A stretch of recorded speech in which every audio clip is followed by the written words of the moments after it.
Hey, this is Kevin from Kevin's BBQ Joints, and this episode I'm lucky enough to talk to John Vergos from Charlie Vergos Rendezvous in Memphis, Tennessee. It is an iconic restaurant.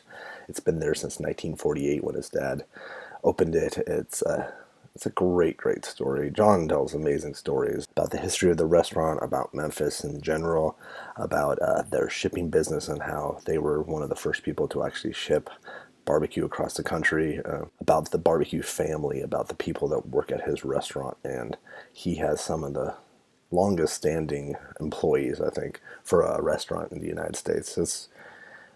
You're going to love this. John's an interesting guy, and as I said, his stories are phenomenal. If you're digging these, please subscribe. The subscribe button should be somewhere right there. That way you don't miss out on each and every new episode. I'll be doing at least one of these per week, as well as a 10 minutes with and barbecue city guides and a lot of cool stuff. So I don't want you to miss out.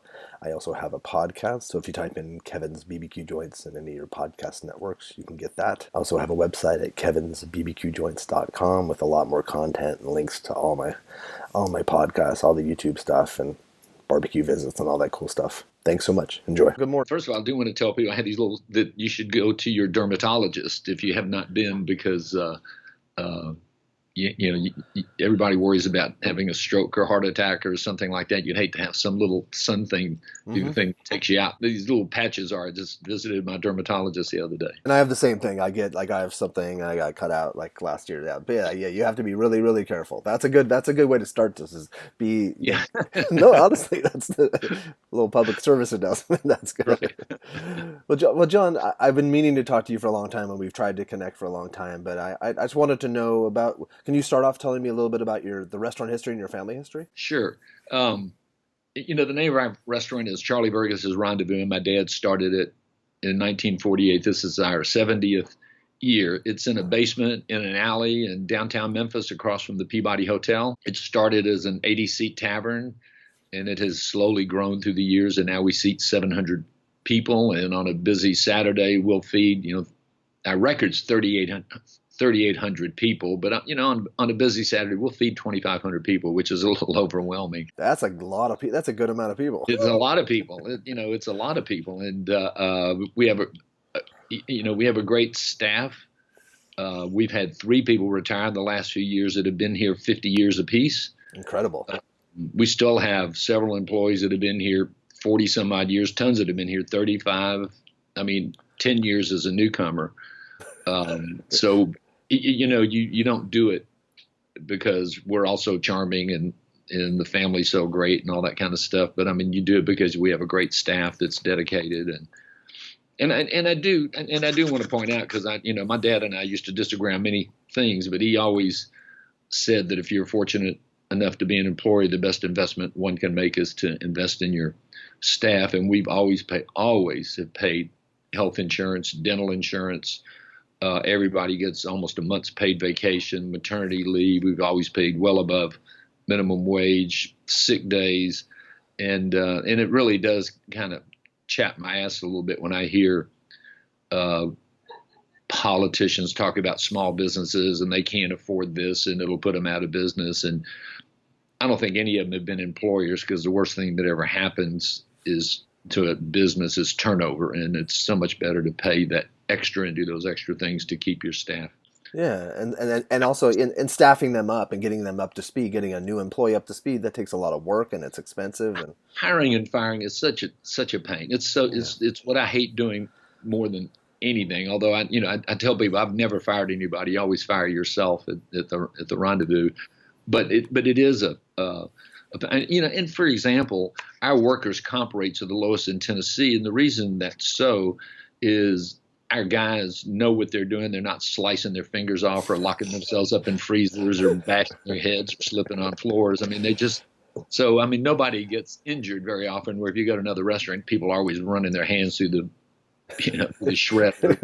Yeah, either on purpose or just because they're not paying attention. Yeah, no, and it's also interesting too, because what you're doing, it seems like something that's like almost done in Europe, because people have restaurant careers, whereas in the United States, not everyone, employees wise, have restaurant careers. Like you can have I do think. We've always done it that way. I do think that's changing in the food business now, just like people that work in kitchens, we used to call them cooks. Now they're chefs. True. And I think servers take more pride in what they're doing. I think that people have learned to tip Mm-hmm. a little better. And we've got, several college grads that have been with us 15 years because they just discovered they can work down here and make more money than going to work for a bank. And they like the speed of it. They like the action, and they like the mixing with people instead of being locked away in an office. Yeah, there's something to be said about that customer service, that interaction with people. Most people love that, and that's great.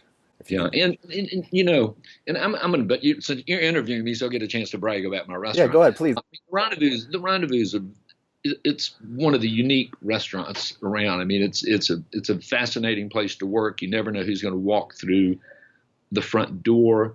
I'm involved in an email group, and I was just mentioning to them the other day that working at the Rendezvous has kind of given me a front row seat to history. Just the other day, whether you agree with him or not, the acting attorney general was in Memphis. I mean, Wow. Here's this guy that's in the middle of a major political battle, Yes. and he shows up in my restaurant, and so, of course we're nice to him. I've seen, presidents, I've seen, John McCain, Prince Harry, Prince William, the Rolling Stones have been down here several times. My dad actually tried to kick them out in 1964 because they were so raggedy looking. Oh, that's hilarious. Until he found out who they were, and then they kind of stayed up all night and drank, and they kind of got a kick out of them. So every time they came, they would come to the Rendezvous. Mick Jagger had his, in 1999, had his, I guess it was his 60th birthday party. They rented the whole upstairs and actually got their instruments out and played. We have a picture of that. Oh, that's so great.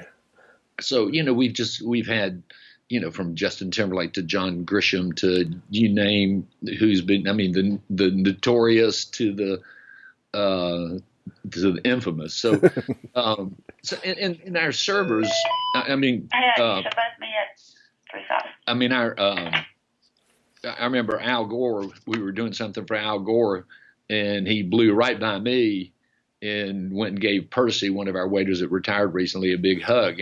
So those, they know our servers, they're more famous than the restaurant is. For a lot of them, it probably seems like they're coming home. It's coming, like it's stopping back at home to have something that they're familiar with. Well, people like to be, even famous people like to be recognized as and they like to feel comfortable. We never, we have a lot of pictures of celebrities, but we never ask to take pictures. We never post it on anything. We like them to feel comfortable. They can come down here. Now, sometimes people say, if you want to post something, here's this. You want to have a picture, and of course, we're happy to do that. But we never, like when Prince Harry and Prince William came down, we knew 8 months ahead of time they were going to come, and so we didn't announce it. Nobody knew about that they were coming here till a few hours. Do they, like a situation like that, do they shut the restaurant down or a portion of the restaurant down? How does that?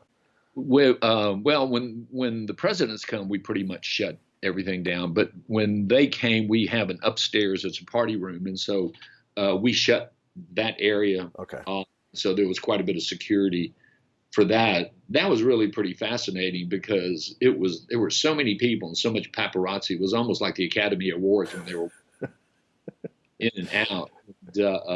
They can't do anything in public without it being documented. No, it was kind of cool. They were very nice. They were, William was very, he was, calm and all that. Harry drank a lot. They were exactly the way you would imagine them to be. I was surprised because all the Brits loved Jack Daniels and Coke. J&D and Coke is what they all wanted. And I guess they thought it's kind of like eating homegrown tomatoes, but that's what they all drank all of that. So, and as a matter of fact, we don't have mixed drink. We have beer and wine. But just one second, this came from Prince Harry and Prince William's reception. We took it as a suit. Oh, that's really cool. I think the question was originally about our staff, and I think I kind of went off into talking about. No, this is good. People love. No, I'm tangential. It's just unique. And if you ever. But when my dad started, what happened is my dad started a diner. He was in World War II, and he got out of World War II and started a diner with his brother-in-law, and it just didn't really work And so he said they couldn't get out of the lease. He said, "Look, you keep the diner. We'll kind of work it together for a while, but I'm going to go in the basement and do something." So I went in the basement and cleaned it up. And the way he decorated it is he just kind of went up and down Main Street, and any things he would find, he would just hang it up on the wall. And over the course of the years, if you ever come down here, it's just full of stuff. And a lot of the stuff that was just junk in those days is now really fascinating memorabilia, priceless antiques. Pieces of history, yeah. Yeah, I mean, we have everything from a signed W.C. Handy copy of the blues, of Memphis blues, to, an antique gun collection, to an antique bank collection, to furniture, to art, to, I don't know, we can't get it appraised because it's so varied. It would take probably 100 different appraisers to come in, and appraise it all. So if you come down, you can spend almost as much time just wandering around looking at the stuff that we have. When he opened up the basement, was he opening up with just like a little beer bar? Or it was just going to be a tavern, and he was just going to just bake stuff in the diner, bring it down, and just kind of sell. It really started just ham and cheese sandwiches, and it was kind of dark. And in those days, so many cities in the South, including Memphis, were Memphis wasn't dry, but you could not buy. You could only get beer, and so people could bring their bottle in. They keep the bottle for you, and so a lot of business owners downtown, your place, they'd sneak off and come down, and so and that's what he did for many years, and he made a living at it. And I mean, you make a lot of money selling a pitcher of water and a bucket of ice setup if somebody brings this bottle of bourbon down there.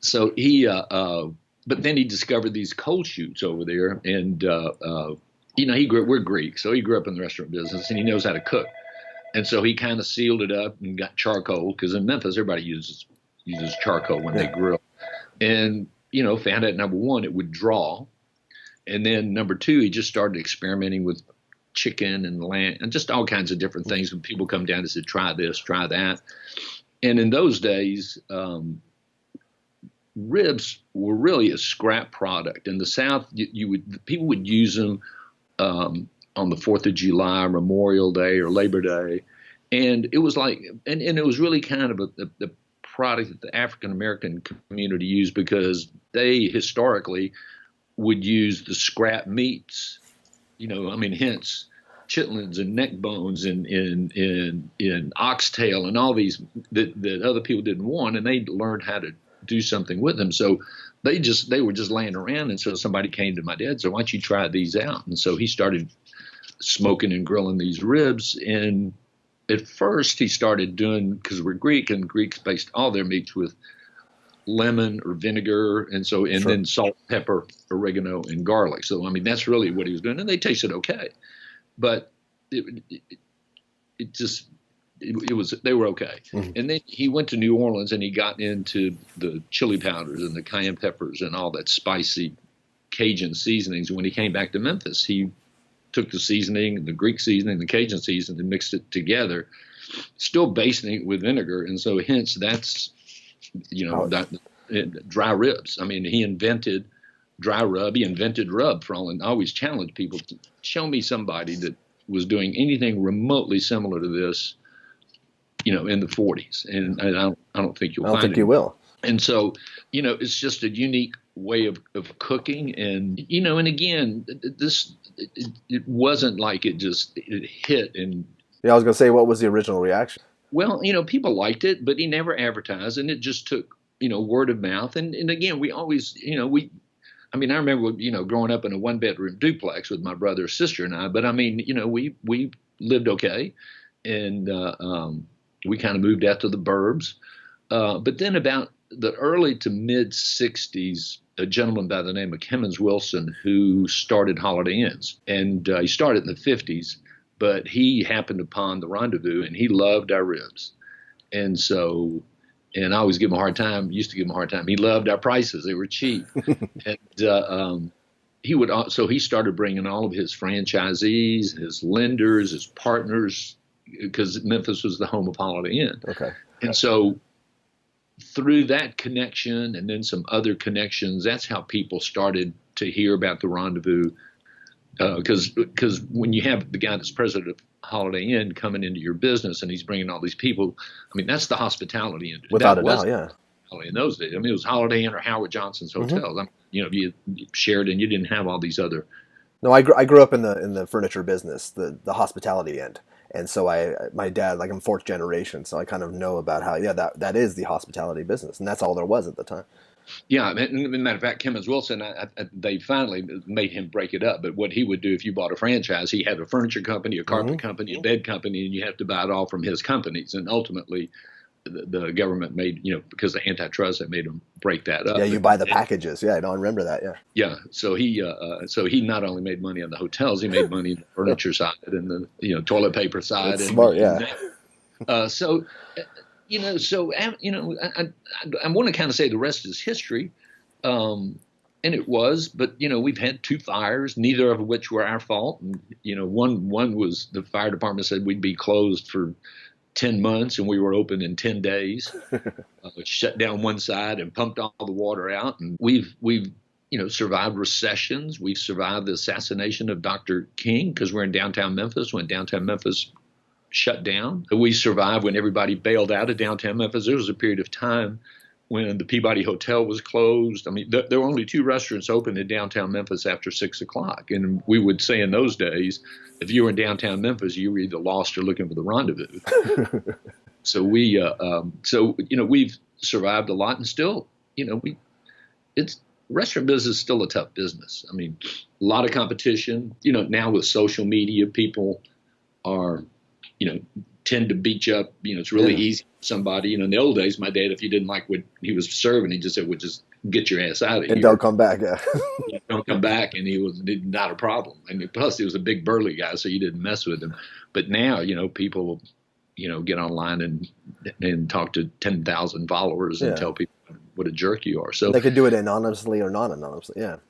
well, like we were talking preliminarily, I mean, especially in the barbecue business, now for some reason, you don't rate, oh, this is the best French food I've ever had, or Paducah's got much better French food than it does. But for some reason, barbecue they have to, like, boy, Jim's in North Carolina or North Dakota is much better than the Rendezvous. So we get a lot of that, and we're kind of a visible target, and people have certain expectations. So, it's okay. Our business is good, but when you're in a business and somebody really beats you up, it's like somebody saying your kids are assholes. Just step. Because you care about it. You really do care about it. No, well, it just hits hard. But we do, people said don't read them, but we do learn things from them. I mean, some people do offer legitimate criticism, or, they'll say, they'll tell us sometimes that we're, we've fallen down on something, and, we're here all the time, and there's always a family member, but we can miss, and like I tell people, look, if you ever have a bad order of ribs, let us know. I mean, because we can burn them up with the best of them. Mm-hmm. We sell a lot of ribs, and also ribs are kind of an inconsistent. I mean, every slab of ribs is not, Sure. It's not like, beef is much more uniform when they cut a tenderloin up, but it's because normally most people will do that by hand, but ribs, nobody's over there butchering a hog and selling ribs in his restaurants. Yeah. Not many, if there's any. There may be one. So when did your family start? When did your father realize that this was something special? And also, were you destined to go into the business, or did you have other plans? Well, my brother and I really have worked, since we were kids. My sister came in about 30 years ago. Now, I went to law school and I practiced law for 15 years, and then I came back into the business in 1988. And so, even when I went to law, really, when I got out of college, I wanted to have a law degree, and I thought I was going to just get a law degree and go to work with my business, with my dad. But he let me know in uncertain terms he didn't really want me down there, and so I practiced law, and he just didn't want some young guy telling him what to do, and still never did. But so I'm actually kind of glad that I did. And then I did come back, and then he started cutting back, and he developed Alzheimer's pretty much in the late 90s, and he had and it's one of those things where you really didn't know that he had it for a while, you just noticed that he was making kind of some irrational decisions and things like, why are you doing that? So, and again, when I say you survive things, if you're in a family business, transitioning is difficult. My daughters are in the business now, third generation. So trying to figure out what their role is going to be. There are 8 grandkids to see who's going to come in, who's not going to come in. Those that don't want to come in, is there some way to remunerate them in some way through their, it's difficult. You want to try to keep peace amongst everybody. And now, when you came back in at that time, were you guys starting to do the shipping, or I forget when you guys? Well, my brother's the one that really started doing the shipping, and I'll tell you how that really happened. Is we had an uncle that worked for Delta Airlines for years and years, and so what we would do for starters is Delta was based in Atlanta, and so he was with Delta when it was Chicago and Southern Airlines. And so he knew the desk clerks and the travel people at all over. So if somebody was in Charlotte and wanted an order of ribs, well, he knew he'd give it to the stewardess. It's going to Atlanta, who passed it off to the stewardess. It's going to Charlotte. And so that's so cool. That's so unique. Our own little system. Unfortunately, we weren't smart enough, like Fred Smith at Federal Express. We didn't take it to the next level. But so we always had gotten ribs to different people and shipped it, that way. But when FedEx started in Memphis, it was just a natural way for us to ship. And so we did that. And then we found out early on that you have to do a USDA kitchen anytime you ship meat across state lines. Now they softened those regulations a little bit, but at that time they're very strict about it. We were going to build one, and then my dad decided he didn't want to do it.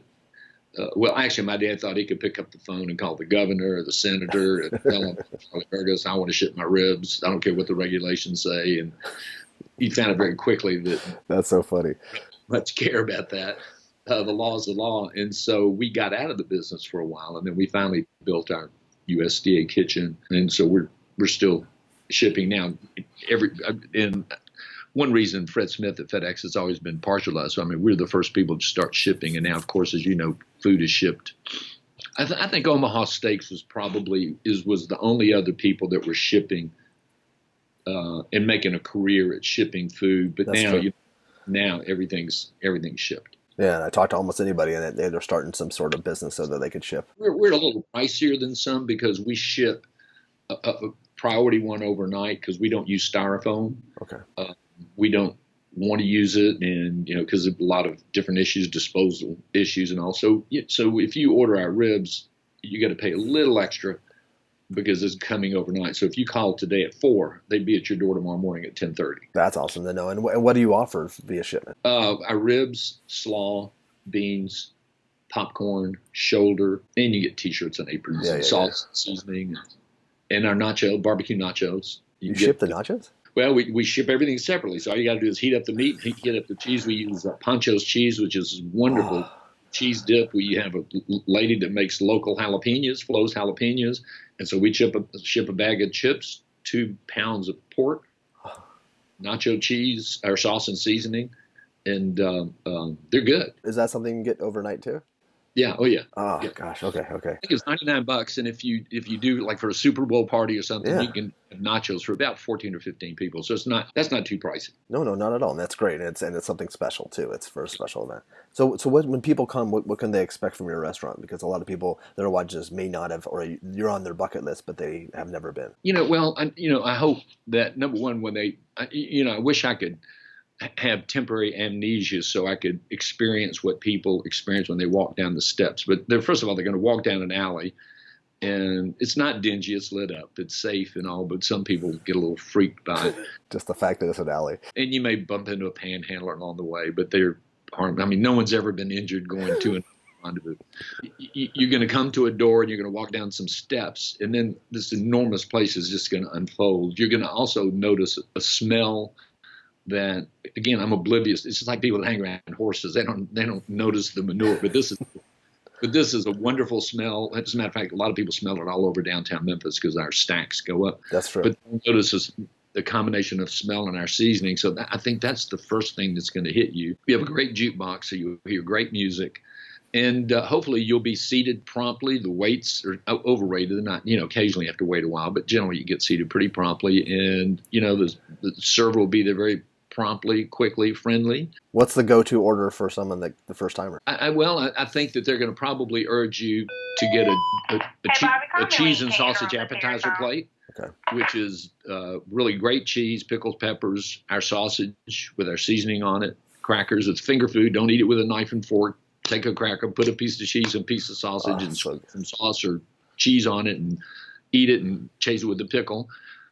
They probably, if it's just a husband and wife, the issue is, should you split an order ribs or she gets a small whatever. So you'll probably have that conversation. Or one may get an order ribs, one may get a chicken breast, half chicken's really good. Or you may get a Greek salad. Yeah, our brisket. My daughter's over here prompting me to produce. Hey, that's good. It's a family. Yeah, that's right. Yeah, and brisket or a nachos. But I mean, our waiters are good at having conversations about what is it? What did you come from? But I think the go-to thing is probably get a cheese and sausage appetizer plate, and the thing you should probably get is maybe ribs or rib brisket combo. And they should expect to have the dry rub on the ribs. That's something maybe people aren't used to. Yes, the only thing. Yeah, the ribs will come. There's sauce on the side, hot and mild, on the table. And so right before we serve the ribs, we baste it with our vinegar solution. And then we put our seasoning on last. We don't rub anything. And when we're cooking, we're basting ribs with the vinegar because it does several things. It keeps the flames down, and it kind of steams the pit and causes it moist. And one other thing, we don't take the membrane off the ribs. People just think, what rookies, they don't take the membrane off. We've never taken the membrane off the ribs for one reason. Number one, it keeps the juices in. And number two, by the time you're through cooking, it crisps up to nothing. Yeah. So anyway, but these foodies, the worst of the barbecue, I'm a judge in a barbecue contest. I'm an officially certified barbecue judge, and I can't believe they don't take the membrane off the ribs. Anyway,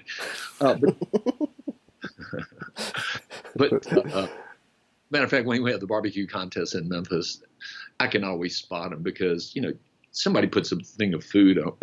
Nowadays, first of all, you got to take a picture. Of course, you can't eat it without a picture, yeah. Without a picture. But, then you start eating. But these guys are picking and looking at it. And, I just want to say, eat the damn thing. Just looking at it and passing it around all. So anyway, you can always spot them. But that's it. So if you get the order ribs, we base it with our vinegar juice. And the way I would eat them is take a rib, they're partially cut, dip it in that juice, and eat them. If you want to add a little sauce, I put it in that vinegar base and mix it and eat it. Some people just do that with the sauce. I wish that they wouldn't. But our waiters do urge you to eat the ribs as they are. And you'll get a side of beans, a side of slaw. 4 ounces, not a thimbleful. It's plenty of beans and slaw. If you want extra, it's $1.75. If you know, I'm being facetious because we get criticized about, gosh, the sides were so small. But I will say this about slaw. Slaw fascinates me. I always think it's kind of innocuous, but some people just hate slaw. Really? They think of it as something akin to liver or something. Ugh, no slaw. But number one, ours are different. It's mustard vinegar based, and it's also a 100-year-old recipe. My grandfather had a hot dog stand on Beale Street in 1916, and that was a slaw that he would put on his hot dogs. And so it's the same one we have, exact same recipe we have today. Oh, that's interesting. It's really good. I love it, and it's still good on a hot dog. But so you're going to get beans and slaw. If you want potato salad, it's extra. We have good potato salad. No fries. We don't have anything fried down here. No coffee, no dessert. We've been toying with dessert. My cousin's mother made wonderful strawberry shortcake and banana pudding and all that kind of stuff. And we just, we've been so busy through the years and turnover. But we've kind of slowed the place down a little bit. We take more reservations than we used to. And so we're really contemplating dessert. If not, we send people over to the Peabody that's got a dessert tray that'll knock you over. There's a restaurant called Cookie Canuck that's got some ice cream dishes about a foot tall. Yeah, so they could do that. That's something that I was going to ask. Like, yeah, you probably send people places. Get a chance to explore a little bit more too, so they have a chance to go to the Rendezvous and then have a dessert. Yeah, anyone that comes, they should go to the Peabody Hotel in Memphis. And that's the one with the ducks in Is the that I was going to lobby. say? Is that the one with the ducks? Yes. Yeah. It's a great old historic hotel. It's one of the classics. And so So we had talked a little bit off camera about the people have come to you and asked you to open up other locations potentially or franchise. And there was one I'd heard my friend said London, but then you said Australia as well. They had come to you for that. Well, we've had really great offers to franchise, and it's just, I don't know, we just never did it. Several reasons. Number one, we make a nice living. I mean, we're not flying around the private jets, but we do okay. We educate our kids and pay off our mortgages and travel, and life is good. Mm-hmm. And the Rendezvous is so unique, we just could not imagine it in the strip center. Although I think we would have done well. I mean, we've had offers to go to Vegas and New York and Miami. I mean, you can imagine. Yeah. But the only time we thought somebody asked us about going to London, and somebody asked us about going to Australia, both places, same investors. And we thought, okay, we'll just, because we own everything now, but we'll just get joint ventures and go overseas. And so we went to, it was 2006, 2007, and we went to London and looked around. Two problems with that. Number one, the guys that wanted to invest kept looking at central London. I mean, they were looking at, Kensington and Trafalgar Square, and some of the most expensive real estate on the planet. World. Yeah. And I kept saying, don't you have a little dumpy warehouse or alley kind of out of the way over here that we could go in there and make some money? Because, I mean, we'd have to charge $50 for an order of ribs to pay. And so they kind of got it, but they didn't get it. They were, we said, go to the economic development office in London and see what area they think needs to grow. Because I mean, I think that's where the Rendezvous would fit. But the other thing, the recession hit not long thereafter, and we just that's true. 2008, 2009, yeah. Yeah. And so we kind of abandoned the plans. I will tell you, when we went to Australia, it was when President Bush was here with the Prime Minister of Japan, and so when we were in Australia, one of the guys that was interested said something like, "Well, do people know of you, and what's your reputation like, and what kind of people you have?" I said, to tell you the truth, as we speak, the President of the United States and the Prime Minister of Japan are having lunch at my restaurant. And he goes, "Oh, bullshit." I said, No, and it was in the paper. Oh, that's hilarious. That is awesome. Bigger coincidence. But so anyway, no, we're happy where we are. Yeah. We our business. The way we want to grow is we really do want to put our seasoning, get our seasoning and sauce distributed more widely in grocery stores. It's in about 1,000 stores now, but that's not a lot. Grocery store business it's tough, because what happens. I mean, I originally thought that I would just call up a grocery store and tell them, I'm John Vergos with the Rendezvous, and they would just open their arms and welcome me, thinking, we've been waiting for you all these years. But we quickly found out that the big companies, the Colgates, Nabiscos, those control 85% of the shelf. And, without a doubt. And the rest of the chumps like us are fighting for that 15% to get it. So it's tough, and which surprises me, because so many people want to eat local and want to eat independent and unique product. Yeah, want a unique product and don't want to. I mean, nothing wrong with craft barbecue sauce, but it's craft barbecue sauce. There's so many other good, unique. Well, especially, yeah. There's just like anything else, but there's a lot of people really going into it with their passion, and you think that it'd be nice for them to have opportunity. Yeah, absolutely. Whether it's pickles or cheeses or whatever it is, but I mean, it surprises me that there's not more space for locals. Certain places, but they're really expensive supermarkets that have those too, it seems. Yeah. So is there anything else that people should know about Rendezvous that we haven't covered? Because I always recommend people to go there, but I wanted to. Thank you. Oh, do you do? Is it? It's direct, right? You guys cook direct. It's not indirect cooking. Yeah, yeah. If you look at our Yeah, pits, the racks are about 20 inches above the charcoal, and so we cook bone side down, mm-hmm. then we flip over and cook, and it takes about an hour and a half, hour to an hour and a half, depending how the pit's running to cook. People talk about I smoke my ribs for 7 hours. I mean, there's only that much meat. There's not a. Yeah, there's only little. I mean, it's one thing if you're smoking a deer, or a big hog, but I mean, just that much. Yeah, that much. So it doesn't take that long to cook, and so somebody said, "Well, you're just not true barbecue," which I thought to myself, "Well, who made you the arbiter of what's truly barbecue?" But I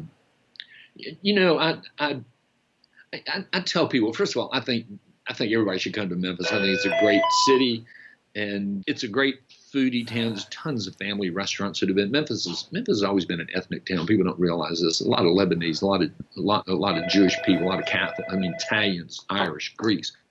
So there's really great restaurants, and even barbecue. And I tell people, there's really good barbecue all over town, all over Memphis, and I know because I eat it. Mm-hmm. But I do think if you do come to Memphis and you have one night, I think you should come to the Rendezvous because I think it's one of the unique restaurants.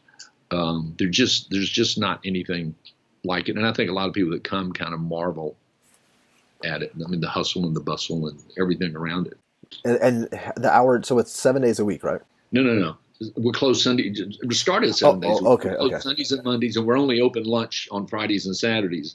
However, if you come down Tuesday, Wednesday, Thursday, we're always cooking, and so we'll serve you an order ribs if you come down. So, and the door's always open. So, every day we'll have 20 or 30 people. And what happened is in the old days when you didn't have security checks at the airport, people would fly and have a 2 or 3 hour layover, so they'd jump in a cab and come downtown and go to the Rendezvous, and we'd be closed. And my dad didn't have the heart to not feed them because they just made this super effort to get here. So he started feeding people, and so we kind of carry that on today. So, and one other item that we have that's really good, but you have to order it a day ahead of time, is a 5-pound skillet of barbecued shrimp.